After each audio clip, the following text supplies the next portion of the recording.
She was my husband's nurse for 1 month and became his wife within a year. She was hired to save his life. Nobody hired her to take his mother's place. And yet, here we are, 1 year later, and Mama Nkechi is sitting in her own parlor in Awka watching her only son count out money for a second bride price from the very account that buried her first wife. If you are just joining me, welcome. And if stories like this keep you awake at night wondering what you would have done differently, do me a favor and subscribe before we go in, because you do not want to miss what this woman uncovered in her own house. Let's start from the beginning, because nothing about this story is what it first looks like. Picture Awka on an ordinary Tuesday morning. The kind of morning that gives no warning of what it is carrying inside it. Okada riders weaving through the narrow streets of Zik Avenue, women arranging tomatoes into small, careful pyramids at Eke-Awka Market, church bells somewhere in the distance calling nobody in particular to nothing in particular. In the middle of all that ordinary noise sits a compound with a gate that has never once needed repainting, because the man who owns it repaints it himself every dry season before anyone can complain. That gate is where this story truly begins, and by the time we finish, you will understand why Mama Nkechi can no longer walk past it without her hands trembling. Ikenna Ume was the kind of son every Awka mother prayed for out loud in church and quietly bragged about at every wedding she attended. He owned 3 haulage trucks by the time he was 34, a modest but respectable event center off Zik Avenue, and a house with a gate that had never once needed painting because he repainted it every dry season before anyone can complain. His mother, Nkechi Ume, a widow of 11 years, lived 2 streets away in the house his late father had built with his own hands, but she was in Ikenna's compound so often that the neighbors joked she should simply move her mattress there and save herself the trek. For the first 4 years of his marriage to Adaze, that was the picture: a hard-working man, a devoted wife, a mother-in-law who visited perhaps too often, but who nobody could say did not mean well. Adaze was a quiet woman, the kind who greeted elders with both knees nearly touching the ground and never argued in front of visitors. She worked at a fabric shop in Eke-Awka Market, sold asoebi for half the street during festive seasons, and laughed easily, the sort of laugh that made you forget whatever you were angry about 5 minutes earlier. Anyone who watched the two of them together, husband and wife, in those first years would have told you it was the kind of marriage other couples quietly envied.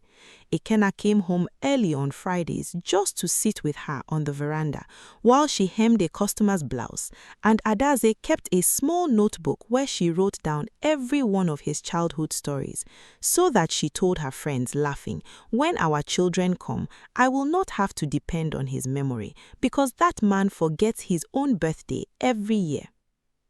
Only one shadow ever crossed that picture, and that shadow was so ordinary in Igbo households that almost nobody thought to name it as a warning. 4 years into the marriage, there was still no child, and Mama Nkechi, gentle as she was often in public, had a way of letting her disappointment leak into small comments at family gatherings. Comments about women who take too long, comments about wombs that need help sometimes, comments Adaze absorbed quietly, the way she absorbed most things, with lowered eyes and a soft, unreadable smile that gave nothing back. Adaze mourned quietly in those early months of her marriage, feeling watched, though she never once said it aloud, not even to her own sister on their secret meeting days at the salon. She had learned, the way many young brides in her position learn, to smile through comments that stung, to nod through instructions she privately disagreed with, and to save her true feelings for the pages of the small notebook she kept hidden inside her sewing basket. A notebook that, like so much else in this story, would only be understood much later by people who are not meant to read it while she still lived. Neighbors would later say, once the whispering started, that they had noticed Adaeze growing thinner in her final year, that her laugh had softened into something more careful, that she had stopped attending the Sunday Women's Fellowship she once never missed. Nobody thought much of it at the time. Grief, like guilt, only becomes visible once you know exactly what you are looking for. And in the moment, all anyone saw was a young wife who seemed simply tired, the way young wives in demanding marriages are often assumed to be tired, and nothing more. And then, 14 months ago, Adaeze died. The official story, the one printed in the obituary poster with her photograph smiling beside a bunch of white lilies, said after a brief illness. The doctors at the private hospital on Enugu Road wrote something about complications from an untreated infection that moved too fast for anyone to catch. The burial was arranged in 9 days, which even by Igbo standards, where funerals can sometimes be rushed to avoid further expense, struck a few people as unusually swift. Mama Nkechi cried at that funeral until her voice cracked, wailing louder than the professional criers hired for the occasion, and nobody in that compound doubted, not for 1 second, that her grief was real. What nobody knew then, what this story is going to walk you through slowly, is that Adaze's death was the first layer of a mystery that would take a full year to crack open, and that the person who would eventually crack it open was already circling the family, patient and unseen, before the ground on Adaze's grave had even fully settled beneath the weight of fresh flowers piled on top of it. Ikenna mourned the way strong men in his position are expected to mourn, which is to say mostly in private, mostly at night, mostly in ways his mother suspected but never directly witnessed. He threw himself into his business with a ferocity that worried even his closest friends, taking on more haulage contracts than his trucks could comfortably manage, staying late at the event center long after the last generator had been switched off, as though exhaustion were the only medicine strong enough to keep grief from catching up with him. Mama Nkechi, for her part, visited daily during those first weeks, cooking his favorite dishes, sitting with him in silence when he had no words, and if a stranger had watched them together in that season, they would have seen nothing but a devoted mother, nothing half-son through breakup, nothing sinister, nothing hidden, just love doing the only thing it knew how to do. 6 months after burying his wife, Ikenna collapsed at his own event center. It happened on a Saturday in the middle of a wedding reception he was supervising, in front of nearly 200 guests who had come to eat jollof rice and dance to a live band. One moment he was standing near the generator house, instructing a technician. The next moment he was on the ground, foaming faintly at the mouth, his body shaking in a way that made 3 women scream and 1 elderly man faint from shock beside him. The band kept playing for almost a full minute before the confusion reached the stage, the singer's voice trailing off mid-line as she finally understood something was wrong. And in the chaos that followed, chairs overturned, someone's auntie fainted a second time simply from the shock of the first fainting, and a bride in a white gown found herself standing frozen at the edge of her own reception, watching a man who had built the very hall she was marrying in, instead of dancing at her celebration as planned. They rushed him to the same private hospital that had failed to save his wife, and for 2 days, the doctors could not agree on what was wrong with him. Malaria, they said first, then typhoid, then quietly, in a conversation Mama Nkechi was not meant to overhear, one young doctor mentioned the word toxin before an older consultant hushed him and changed the subject. She stood outside that door for a long time afterwards, her back pressed against the cold hospital wall, turning that single word over and over in her mind, telling herself it meant nothing, telling herself doctors used frightening words all the time simply to cover the gaps in what they did not understand. Mama Nkechi did not sleep in her own bed for 11 days. She sat on a hard plastic chair outside the ward, praying in a whisper, rosary beads wound smooth between her fingers, refusing food unless someone forced a spoon of pap into her mouth. Word went round the extended family, the way word always does, and by the third day, relatives were arriving from Umuahia, and even one uncle flew in from Lagos, because in families like this, when tragedy visits twice in 1 year, everyone starts asking the same unspoken question: who or what is following this house? It was on the 9th day, when Ikena's condition had stabilized, but he still could not sit up without help, that Dr. Uche, the family physician who had known Ikena since childhood, made a recommendation that would change the direction of everything that followed. He needs round-the-clock nursing care once you take him home, Dr. Uche told Mama Nkechi, standing in the hospital corridor with his hands folded behind his back, the way doctors do when they are about to deliver news that is both good and complicated. His recovery is going to be slow. Physiotherapy, medication timing, wound care from the drip lines, monitoring for relapse. You cannot do this alone, Mama. And frankly, at your age, you should not be lifting a grown man's weight to help him to the toilet. I know someone. She trained under me at General Hospital before she went private. Thorough, patient, the best I have seen in years. Mama Nkechi, exhausted past the point of caution, past the point of asking the careful questions a more guarded woman might have asked about a stranger's background before inviting her into a grieving household, simply nodded and thanked him, too relieved at the prospect of help, to wonder even for a moment why a nurse with such glowing praise from a respected doctor would be so readily available on short notice, or why she had, according to Dr. Uche's own passing remark, recently closed her private practice in another town to start fresh somewhere new. That was how Ifeanyiwa Okafor walked into the Ome family compound on a humid Tuesday morning in the rainy season, and how Mama Nkechi, without knowing it, opened the door to the very storm that had been waiting outside her gate. She was younger than Mama Nkechi expected, perhaps 29 or 30, slim, dark-skinned, with a way of walking into a room that made you feel instantly that whatever chaos had existed there before her arrival was already being quietly resolved. She greeted Mama Nkechi with a small bow of the head, called her Mama from the very first sentence without being told to, and asked to see Ikena's medical file before she had even set her bag down. Dr. Uche had not exaggerated. Within the first hour, she had reorganized the medication schedule taped crookedly to the wall, replaced it with a laminated chart she had apparently prepared in advance, and asked Ngozi, the housegirl, 3 precise questions about Ikena's appetite that told Mama Nkechi, watching from the doorway, that this young woman had already begun to form a picture of her patient's condition before anyone had finished explaining it to her. That first night, Ikena's fever spiked dangerously, climbing past what the discharge notes had warned the family to watch for, and it was Nurse Ifeanyiwa who caught it, sponging him down with cool water through the small hours of the morning, adjusting his position when his breathing grew shallow, calling Dr. Uche's private line at 3:30 without a flicker of hesitation in her voice.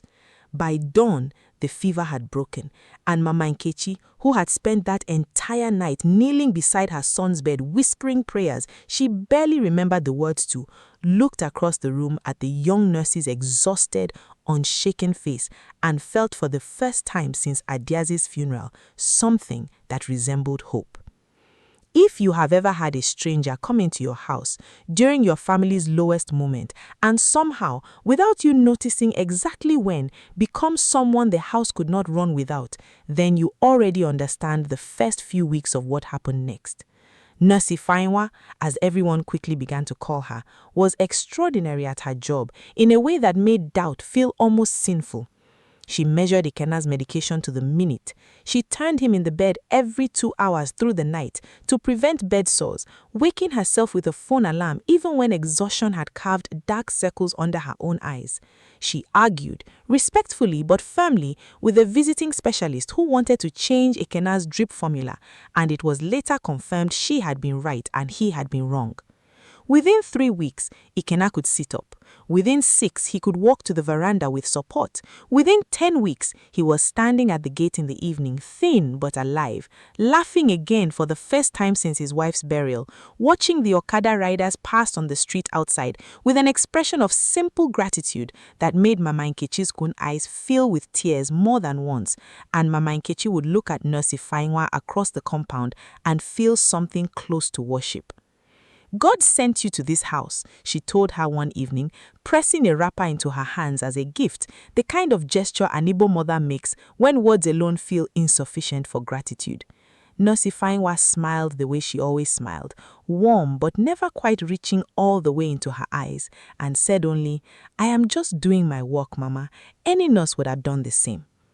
That line, small as it seemed at the time, was the first thread of the story that did not add up, because as this tale unfolds, you will come to see that not just any nurse would have done what she did. The community, watching from the safe distance neighbors always watch from, had its own theories about the young nurse who had moved so completely into a grieving man's household. Some praised her, calling her a gift from God, a woman with the rare selflessness to devote herself entirely to a stranger's recovery. Others, particularly the older women who gathered at the borehole each morning to fetch water and exchange opinions along with it, muttered that no nurse worked that closely with a man day and night without eventually wanting something more than her salary. Mama Nkechi had heard both versions of the gossip and had in those early months sided firmly with the first camp, defending Nurse Ifeanyiwa at every gathering where her name came up, silencing anyone who dared suggest impropriety in a household she still believed then was entirely under her own watchful protection. By the time Ikenna was strong enough to return to light work at his event center, 3 months had passed since Nurse Ifeanyiwa's arrival, and something had shifted so gradually in that household that nobody could point to the exact day it happened. She had been hired for the illness. The illness, in the strict medical sense, had passed, and yet Nurse Ifeanyiwa's small traveling bag had become 2 suitcases, then a whole section of the guest wardrobe, and the guest room she had first slept in now had her nursing certificate hanging on the wall beside a small mirror she had bought herself, as though she had decided somewhere along the line that this was no longer a temporary posting. Mama Nkechi noticed it first in small domestic ways. Nurse Ifeanyiwa began deciding what the kitchen would cook, gently overruling Ngozi, the house girl, on the grounds that Ikenna's system was still recovering and needed particular meals: low salt, no red meat on certain days, no pepper soup after 6 in the evening. Reasonable on its own, but then she began deciding who could see him. A childhood friend of Ikenna's came to visit one Sunday afternoon and was told that Ikenna was resting, and not politely but firmly at the gate that Oga is resting, doctor's orders, please come back another time. Even though Mama Nkechi, watching from the veranda, could see her son sitting up wide awake in the parlor, scrolling through his phone. "Why did you not let Chibueke in?" Mama Nkechi asked her later. "Mama, visitors excite him," Nurse Ife said, not looking up from the tray she was arranging. "Excitement raises blood pressure. I am only protecting his recovery." It sounded medical. It sounded caring. And for a long time, that was exactly the problem. Because how do you argue with a woman whose every explanation is dressed in the language of love? There were other small moments too, the kind that mean nothing individually and everything once you finally line them up in a row. Nurse Ife began sitting in on Ikenna's business calls, first taking notes so he would not overexert his memory, then gently offering opinions on which contracts he should accept, until suppliers who had known Ikenna for decades started addressing their price negotiations to her instead of to him. She reorganized his late wife's side of the wardrobe into storage boxes one afternoon while he was resting, explaining, when Ngozi mentioned it nervously to Mama Nkechi, that a man cannot heal properly while sleeping beside his dead wife's blouses every night. She began attending church with him on Sundays, seated exactly where Adaeze used to sit, greeting the same women Adaeze used to greet, until even the pastor, without meaning any harm by it, began referring to her once from the pulpit as "our sister who has brought life back into that family," a phrase that made Mama Nkechi's stomach tighten in a way she could not yet explain to herself. None of it, taken alone, was an accusation. All of it, taken together, was a slow and total occupation. If you are new to this channel, this is exactly the kind of story we specialize in, so make sure you are subscribed, because the next part of what Mama Nkechi discovered is going to change how you see every helpful stranger who has ever walked into a grieving family's home. The first real crack in the calm appeared through Mama Chidimma, Mama Nkechi's closest friend since their girlhood days in the same primary school. A woman who still called her Nkechi Mama, the way children in the neighborhood had done decades earlier. They had tea together most Thursday afternoons, a ritual that had survived marriages, births, and burials on both sides. On one particular Thursday, roughly 4 months after Nasife's arrival, Mama Chidimma set her cup down with unusual care and asked a question that had clearly been sitting in her chest for weeks. Nkechi, this nurse in your son's house, Ifeinwa, where exactly is she from? Mama Nkechi shrugged. Somewhere near Inewi, I believe. Why do you ask like that? Because my sister's daughter works at the general hospital, the one Dr. Uche used to work at before he went private, said Mama Chidimma slowly. And when I mentioned the name to her, just in passing, she went quiet on the phone. Very quiet. Then she told me there had been a nurse there years ago, similar name, who left under circumstances nobody liked to discuss. Something about a patient's family accusing her of overstepping her role. She would not say more. She said it was not her story to tell. I am only telling you what I heard, Mama Chidimma pressed on, unwilling to let the subject drop as easily as her friend wanted her to. My sister's daughter also said something else, something stranger. She said the nurse she remembered was unusually attached to her patients' families. Not romantically, not at first, just present. Always finding a reason to stay a little longer than the job required, always somehow becoming indispensable before anyone had decided to make her so. She said the family that eventually asked her to leave did not do so because of any wrongdoing they could prove. They did it because they woke up one day and realized they no longer recognized their own household. Mama Nkechi laughed it off that afternoon, the way we often laugh off warnings that will later keep us awake at night. Chidimma, half this town has a rumor attached to their name. If we started refusing every capable person because of gossip, no work would ever get done in Auka. Besides, this girl saved my son's life. You were not there. You did not see what I saw. I am only asking you to keep your 2 eyes open, she said gently, reaching across the table to take her friend's hand. I am only asking you to keep your 2 eyes open, the way a mother should, even in a house that no longer feels entirely like yours to enter freely. That last sentence lodged itself somewhere deep in Mama Nkechi's chest and refused over the following days to dislodge itself again. But that night, alone in her room, she found herself replaying the conversation, and for the first time she allowed herself to notice details she had been too grateful, too relieved, too exhausted to notice before. The way Nasife answered her own questions about her own family with practiced vagueness. A mother somewhere in the east, a father she did not discuss, no siblings ever mentioned, not once, in 4 months of daily conversation. The way she flinched, almost imperceptibly, whenever anyone brought up Adaize's name in the house, as though the mention of the late wife physically cost her something. Mama Nkechi had noticed that flinch before and dismissed it as simple discomfort, the natural awkwardness of a newcomer stepping into a home still soaked in someone else's memory. Now it sat differently in her mind. She decided, quietly, to watch. Before she watched the house, she first went, alone, on a Wednesday morning she told no one about, to Adaize's grave in the small family plot behind the village church in their hometown outside Auka. She had not gone there often since the burial, grief being the kind of visitor she preferred to receive at home, rather than seek out in the open air of a cemetery. But that morning something pulled her there, some restless need to stand over the mound of red earth and ask the silence a question she could not yet ask any living person.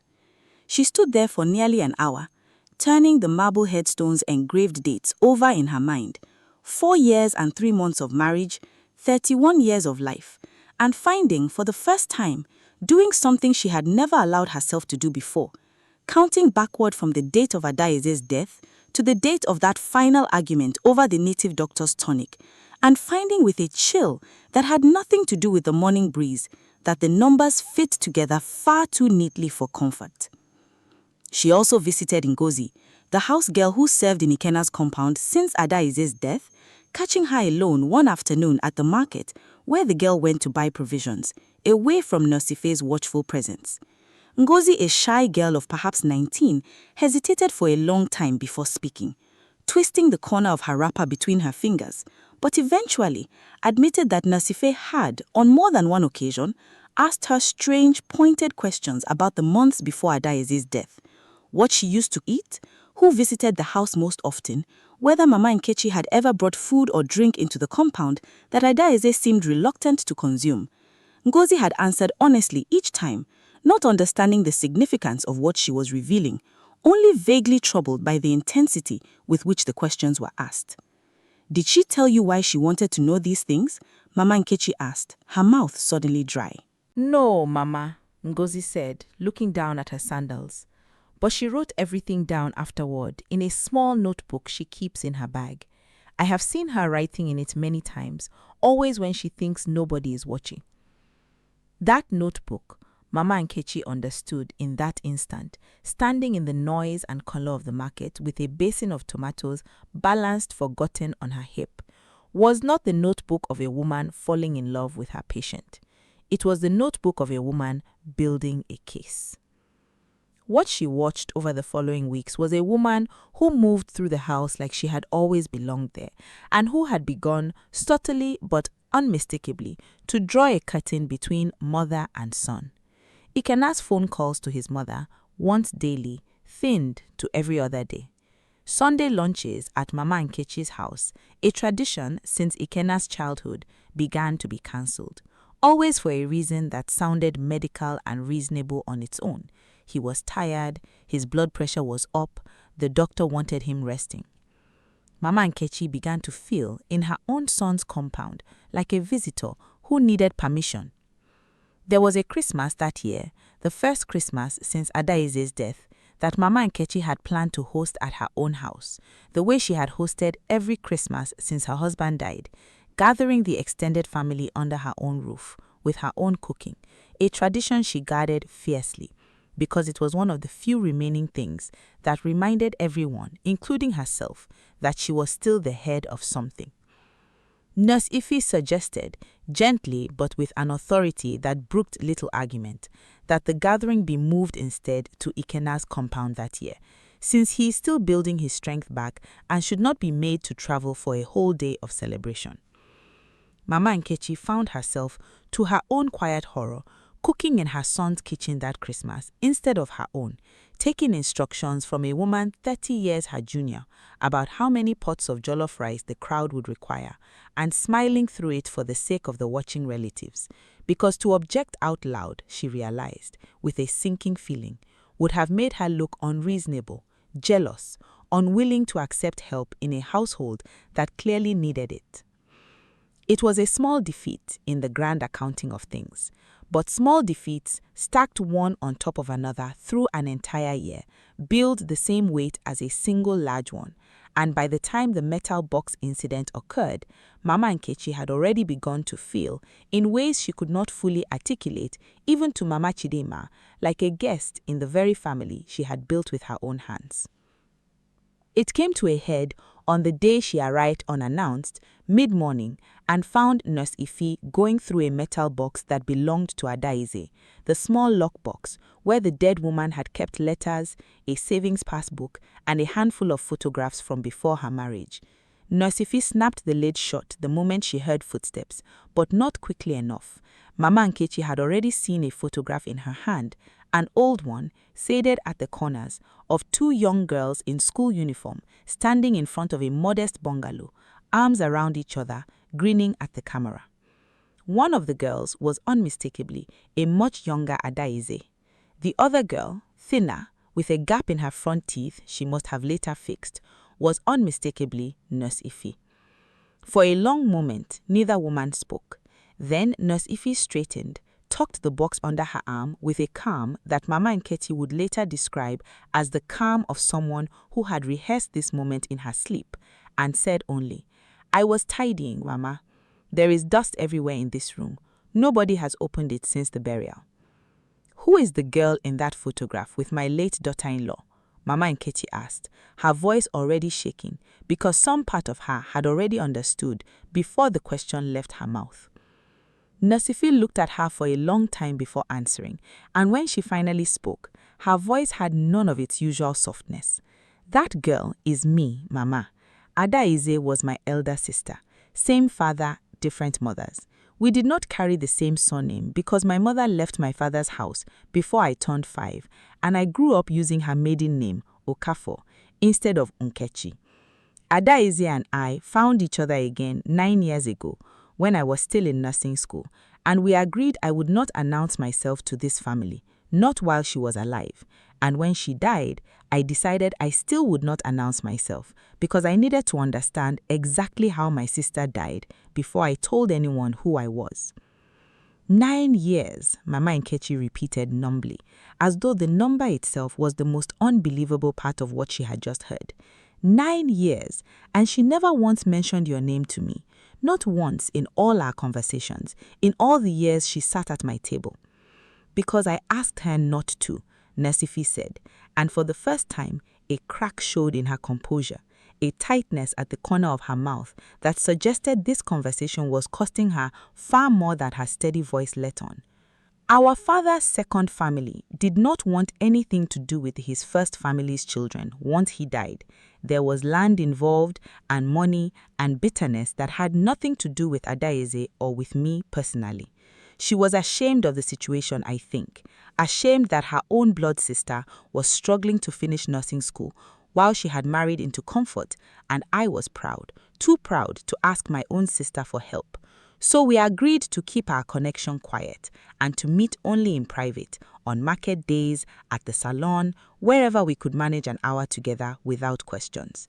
I did not come to this house as her sister, Mama, because she asked me never to. I came to this house as a nurse because that was the only way I knew to keep my promise to her and still find a way inside these walls after she was gone. Mama Nkechi pressed both hands against her temples, trying to force the shifting pieces of the last 4 months into some shape that made sense. And you mean to tell me, she said, that for 4 months you have been living under my son's roof, feeding him, bathing him, holding his hand through his sickness, and you never once told him you were his dead wife's sister?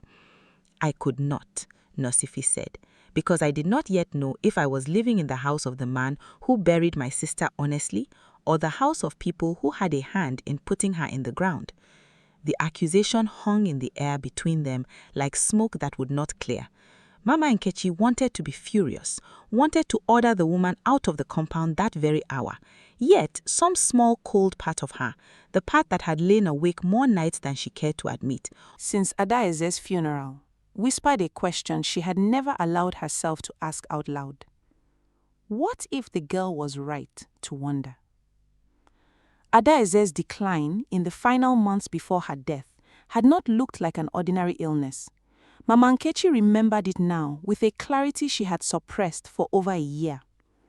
The headaches that came and went with no fever attached to them, the strange metallic taste Adaize had once complained about at dinner, the way her hands had begun trembling slightly by the 4th month, the way she had grown thin, not gradually but sharply, almost overnight, the week after a particular disagreement with Mama Nkechi over whether Adaize, then still childless after 4 years of marriage, should agree to visit a certain native doctor in Enewi that Mama Nkechi had heard about from a neighbor, a man who specialized, or so the neighbor claimed, in treating women whose wombs were closed by spiritual forces.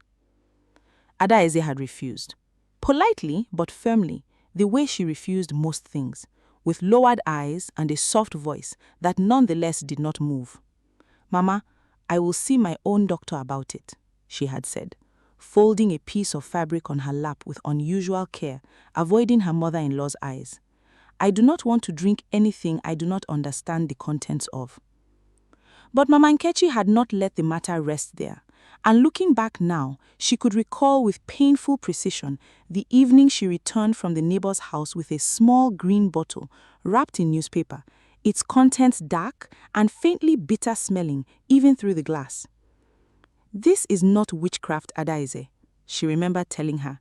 setting the bottle on the dining table between them with the calm authority of a woman who had never once been told no in her own household. This is medicine, ordinary bush medicine, the kind our own mothers drank when their bodies were slow to open. I am not asking you to visit any native doctor yourself. I have done that stress for you already. All I am asking you is that you drink it, for your husband's sake, for this family's sake, so that we can stop hearing these questions at every gathering. Adaize had resisted for nearly 20 minutes, Mama Nkechi remembered now, sitting quietly with her hands folded, repeating softly that she preferred to see her own doctor first, until the weight of her mother-in-law's disappointed silence, a silence Mama Nkechi had wielded like a blade in that household for years, finally wore the younger woman down. She drank 1 cup that evening, grimacing at the bitterness, and a second cup 3 days later when Mama Nkechi returned to make certain the full dose, as instructed by the neighbor, had been completed. Adaize's decline began, if Mama Nkechi allowed herself now to be honest, exactly from that week. She had never once connected the two things, not truly, not in the part of her mind she allowed herself to examine in daylight. Grief and guilt have a way of building separate rooms in the same house of memory, and Mama Nkechi had spent 14 months living comfortably in the room marked grief, never once opening the door to the room marked something else. Now, sitting on her dead mother-in-law's bed, facing the woman who had turned out to be Adaize's sister, that second door creaked open just slightly, just enough for a sliver of cold air to enter. I did not poison anybody, Mama Nkechi said, though nobody had used that word yet, which perhaps told its own story. I gave her herbs, ordinary herbs from a man half this town had visited at one time or another. If something was wrong with them, I did not know it. I did not know it. Do you hear me? I believe you did not know it, Mama, Nurse Ify said quietly, and for the first time there was something almost like sympathy in her voice. But not knowing does not undo what happened. I have spent the last 14 months finding out exactly what was in that tonic, and I am telling you now, it was not ordinary herbs. It contained a compound the native doctor uses on farm animals to sterilize them, in a dose meant for a goat, not a woman half that size. Adaize did not die of an infection that moved too fast for doctors to catch.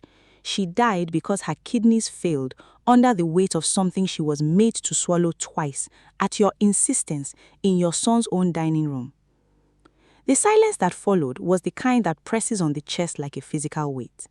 Somewhere in the compound, a generator hummed, a child laughed on the street outside the gate, ordinary life continuing obliviously around the revelation that had just cracked a family's history in half.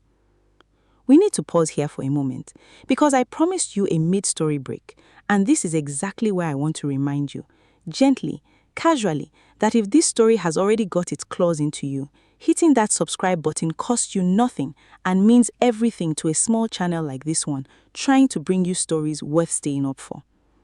If you have ever sat in a room with someone and realized mid-sentence that everything you believed about your own family's history had just quietly rearranged itself, then you already know exactly how Mama Nkechi felt walking home that evening, her legs carrying her forward out of habit more than intention, her mind still trapped in her dead mother-in-law's bedroom with a photograph she could not stop seeing every time she closed her eyes. Now, back to Oka, because Mama Nkechi's ordeal was nowhere near finished, and what she did next surprised even Nurse Ify. Mama Nkechi did not confess to her son that day. Fear more than cunning kept her silent, the raw animal fear of a mother who understood in her bones that the truth once spoken could not be called back into its box. Instead, she went home that evening, sat alone in the compound her late husband had built, and wept in a way she had not wept even at Adaize's funeral, because that grief was clean, and this one was not. This one was tangled with her own hands. Over the following weeks, she watched her household from a careful distance, torn between two unbearable possibilities, exposing herself and losing her son's love forever, or staying silent and allowing Nurse Ify, whoever she truly was and whatever she truly wanted, to continue circling closer to Ikenna with a truth that could detonate at any moment of the sisters' choosing. Sleep abandoned her almost entirely during that stretch of weeks. She would lie awake until the compound cockerels announced the first grey light of morning, replaying the taste of that bitter green bottle on her own tongue. Though she had never once tasted it herself, only imagined over and over what it must have felt like sliding down her mother-in-law's throat under the weight of a mother-in-law's disapproval.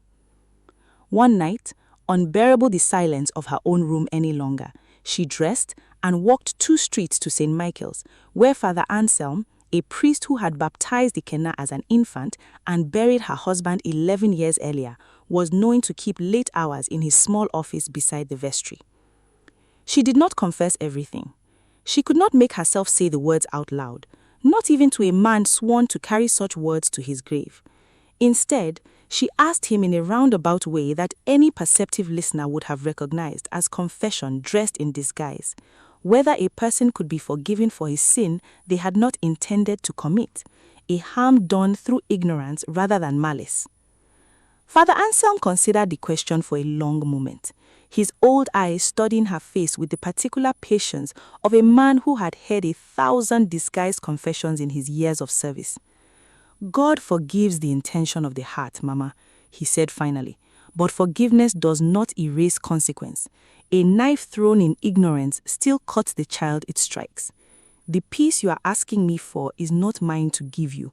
It can only come from making right, as far as making right is still possible, whatever it is you are carrying that you have not yet told me plainly." She left his office that night, no lighter than when she had entered it, and in some ways heavier, because now even the church, the one place she had hoped might offer her an easy exit from her own conscience, had confirmed what she already feared. There was no shortcut through this. There was only the long, narrow road of consequence, and she would have to walk every step of it herself. She tried once to warn Ikenna in her own indirect way. "That nurse," she told him one Sunday, forcing herself into the compound despite Nurse Ife's polite resistance at the gate. "How much longer will she be staying? You are well now, my son. A grown man does not need a live-in nurse forever." Ikenna looked at his mother with an expression she had not seen on his face since he was a stubborn teenager insisting on a decision she disapproved of. "Mama, if he saved my life, I would be in the ground beside Adaize if not for her. I do not understand why you have suddenly turned against her." "I have not turned against her," Mama Nkechi said carefully. "I only think it is time she returned to her own life. A young woman like that, she should be building her own home, not nursing other people's husbands indefinitely."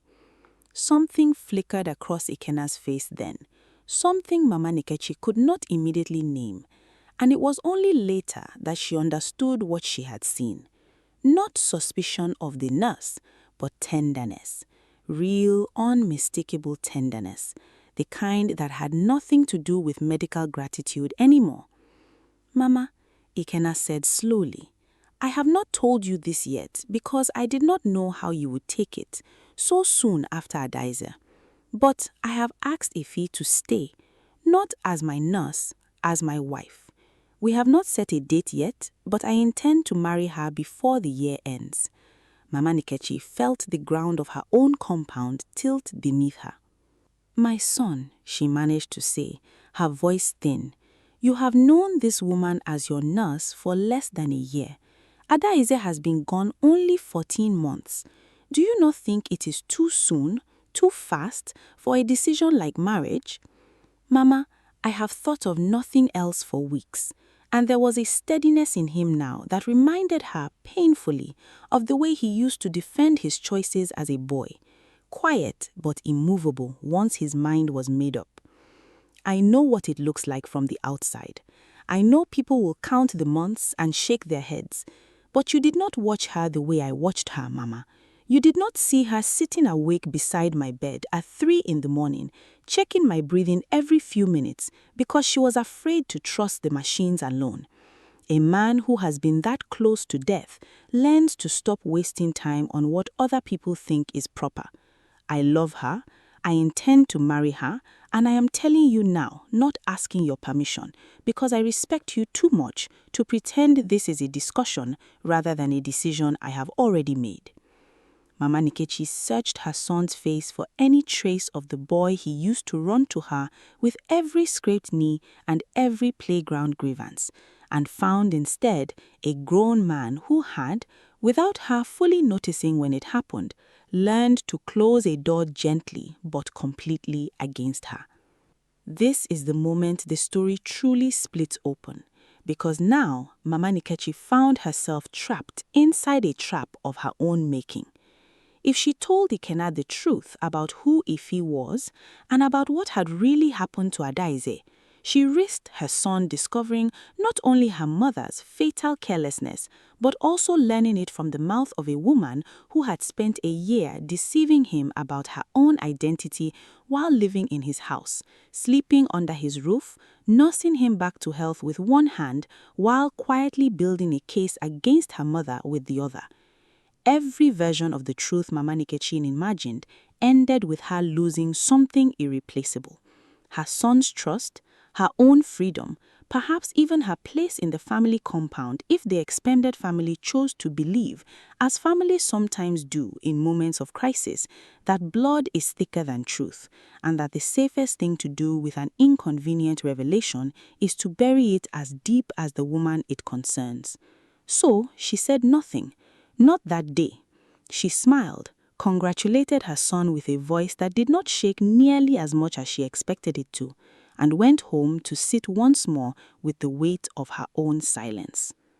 It was Nurse Ife who came to her 3 days later, alone, without warning, standing at Mama Nkechi's gate in the evening light with an envelope in her hand that Mama Nkechi would remember for the rest of her life. "I am not here to destroy you, Mama." She refused the seat she was offered, choosing instead to stand near the doorway as though she might need to leave quickly. "I could have gone to the police the day I found the evidence. I could have taken it straight to Ikenna and watched this family fall apart in a single afternoon. I did not, and it is not because I have forgiven you, because I have not, and I am not certain I ever will. I did it because my sister loved this family. Foolishly perhaps, but completely, and some part of me could not bring myself to be the one who burned it to the ground, especially not while Ikenna was still recovering from an illness that had nothing to do with what you did to Adaeze and everything to do with simple bad luck. He nearly lost his life to a natural sickness, Mama. That part, at least, you are innocent of. Then why are you standing at my gate with an envelope if not to destroy me?" Mama Nkechi's voice barely above a whisper. "Because a person who only wants revenge does not spend a year nursing the son of the woman who wronged her sister back to health," Nurse Ife said, her own voice tightening with an emotion she had clearly been suppressing for a long time. "Do you think it was easy, Mama, sitting beside Ikenna's bed those first weeks, wiping his fever, holding a cup to his lips, all while wondering whether your family had somehow poisoned him too? Whether I was about to lose the only piece of my sister I had left in this world before I had even found the courage to tell him who I was? I did not sleep properly for months. I hated myself some nights for how gentle my hands were with him when my heart was so full of anger at his house. But he is not the one who wronged Adaeze. You are. And I have had to learn, slowly, painfully, how to separate the two things, loving him and holding you accountable, without letting either one destroy the other." Mama Nkechi felt something in her chest crack open at those words. Not quite forgiveness, not quite relief, but something adjacent to both. "I did not know," she said, weaker this time. "I swear before God, I did not know what was in the bottle." "I believe that you did not know the exact poison in the bottle.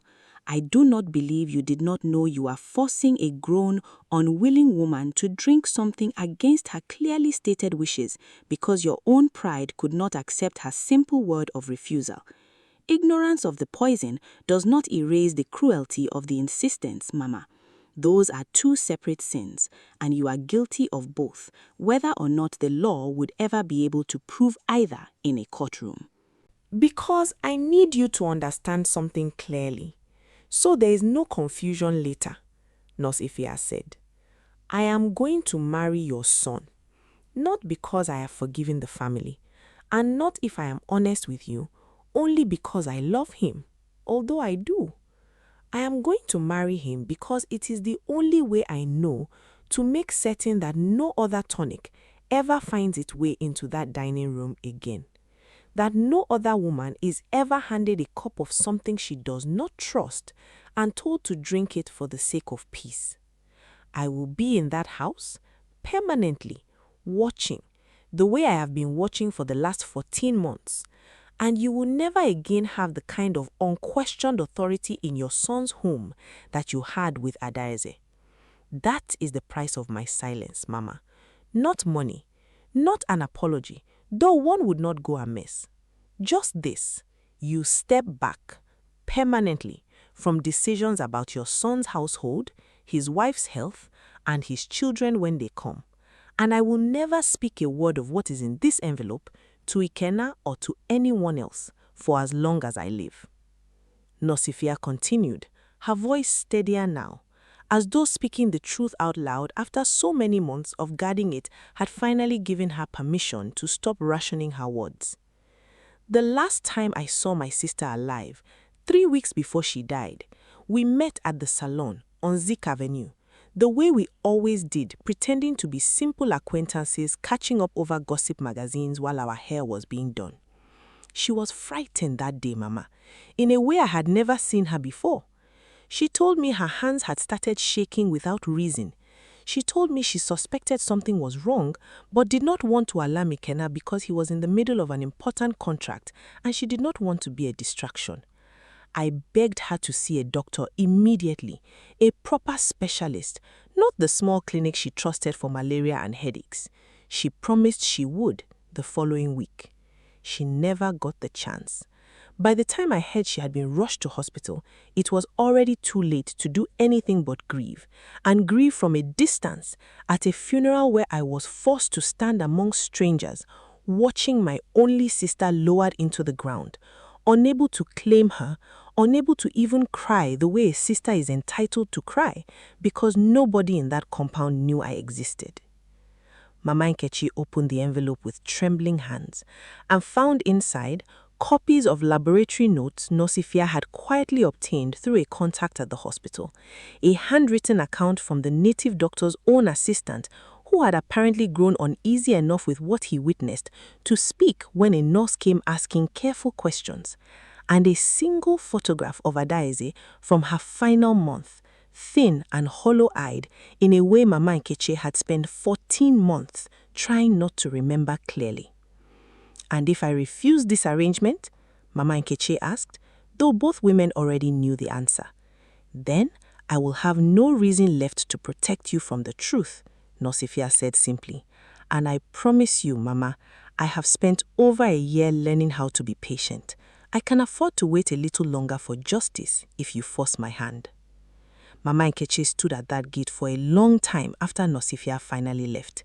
The envelope now has to keep, has to burn or hide or stare at in the darkest hours of the night for as long as she lived. She thought of Adaeze's soft, unmoving refusal at that same dining table years earlier, the quiet dignity of a young woman who had simply wanted to be trusted with her own body, her own doctor, her own decisions, and had been denied even that small mercy by a mother-in-law too certain of her own wisdom to imagine she might be wrong. She thought of her son's face lit with happiness she had not seen in him since before Adaeze's illness, a happiness built, however imperfectly, on the foundation of a truth he did not yet know he was standing on. And she understood, standing alone in the fading evening light, with her hands still trembling around the edges of that envelope, that whatever judgment awaited her, from God, from her ancestors, from her own conscience in the long night still ahead of her, it had already begun, quietly, the moment Nurse Ifeah walked into her gate and did not walk back out with an accusation loud enough for the whole street to hear. There was no shouting after that, no dramatic confrontation with Ikenna standing between two women weeping and accusing. That is not, in the end, how this story resolves. And if you were expecting fireworks, I understand, but stay with me, because real families rarely explode all at once. They fracture quietly in rooms nobody else is invited into. And that quiet fracture is exactly what happened next in this one. Mama Nkechi agreed. Not because she believed she deserved mercy, and not because she had suddenly grown to love the woman standing at her gate. She agreed because the alternative, losing her son entirely, watching him learn in one devastating conversation that his mother's careless hand had ended the life of the wife he had loved and grieved so completely, was a grief she did not have the courage to survive.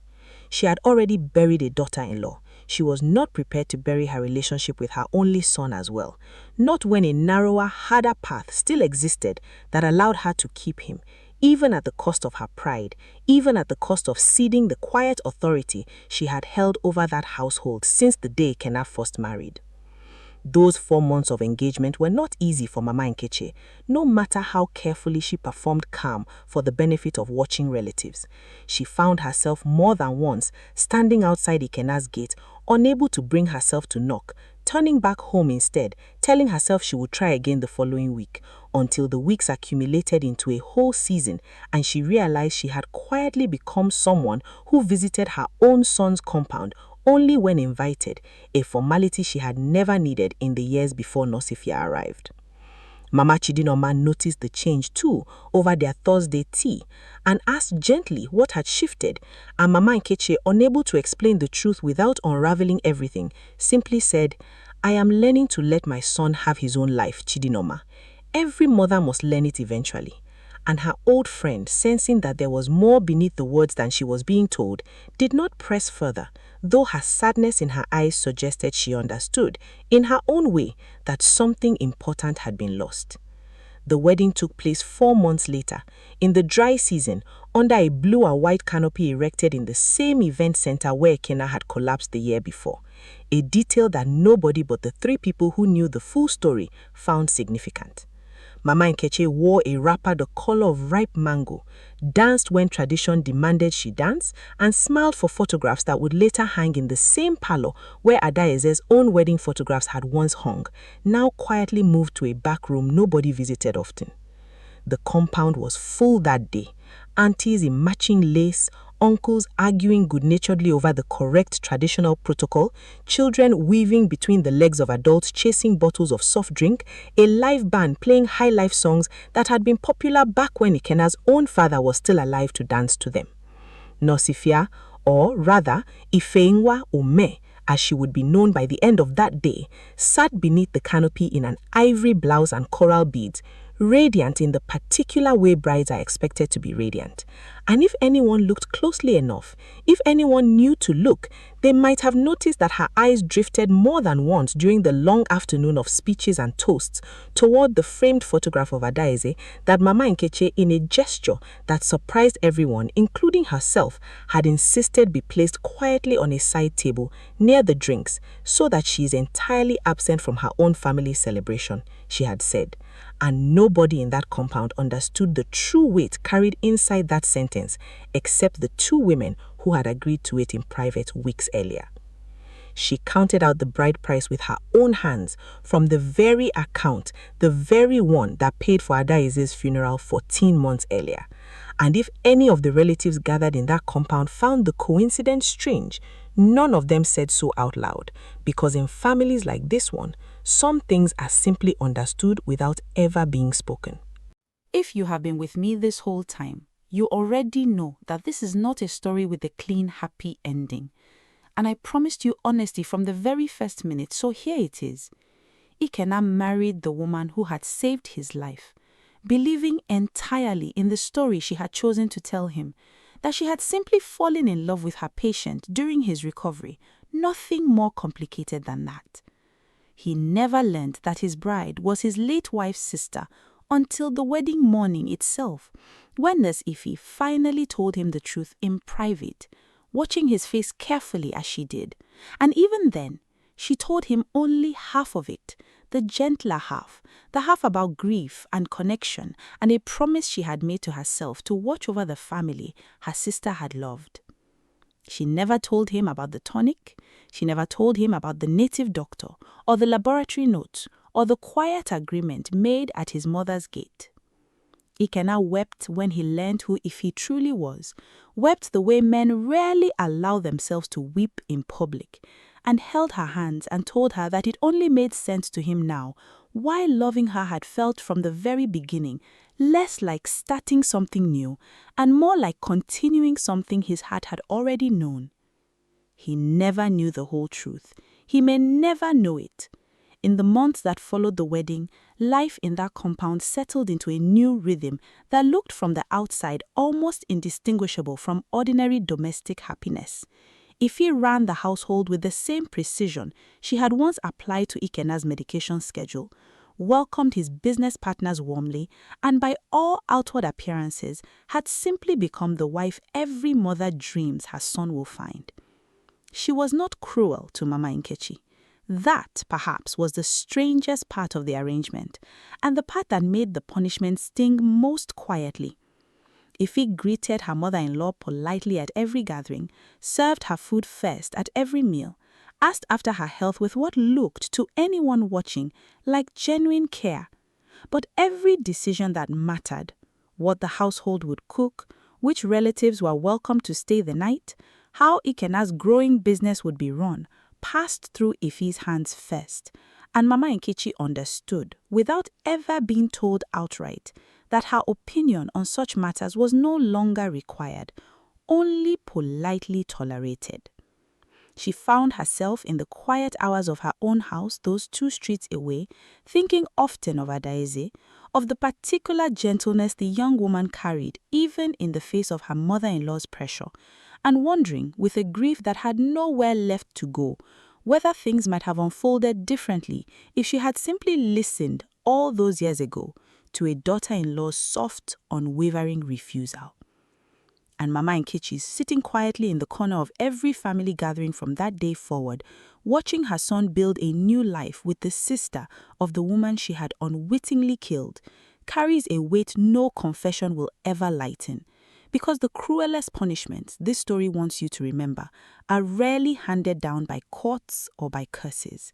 Sometimes they are handed down by silence, by a daughter-in-law's sister who chooses mercy over exposure, and in doing so sentences a guilty woman to live every single day of her remaining life inside the very family she nearly destroyed, watching happiness she does not deserve to witness, forbidden by her own conscience from ever looking away. There was one evening, some months after the wedding, when Ikenna found his mother and his new wife sitting together in unusually charged silence on the veranda, neither of them speaking, both of them rising too quickly and too casually when he appeared at the doorway. He did not ask what had passed between them. Some part of him, the part that had learned during his long illness to notice things his body was too weak to investigate, filed the moment away as strange without pursuing it further, the way a man sometimes chooses not to lift a stone in his own garden for fear of what he might find crawling beneath it. He was happy, genuinely happy, for the first time since Adaeze's death, and happiness, he had learned the hard way, was not a thing to interrogate too closely once you had finally been given some of it back.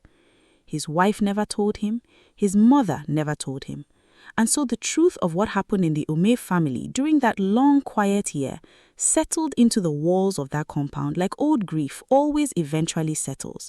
Not gone, never fully gone, but folded small enough to be carried without collapsing under its weight.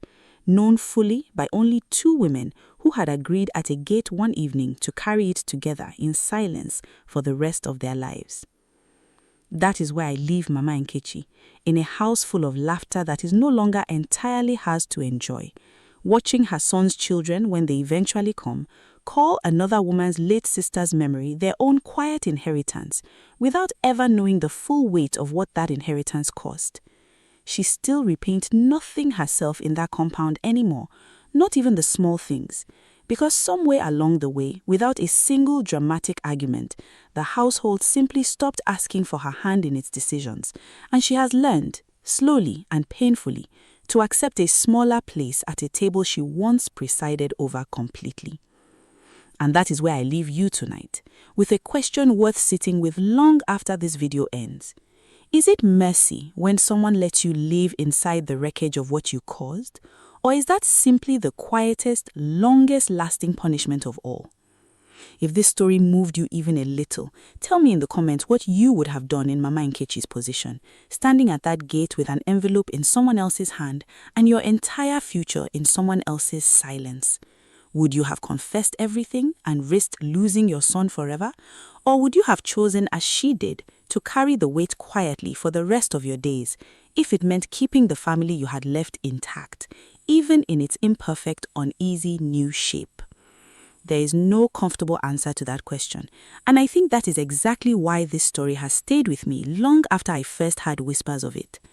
And if you want more stories exactly like this one, real families, real secrets, the kind of quiet unraveling nobody sees coming until it is far too late, subscribe now, turn on the notification bell, and I will see you in the next story, because trust me, this house was never the strangest one on this street, and I have plenty more doors left to open for you.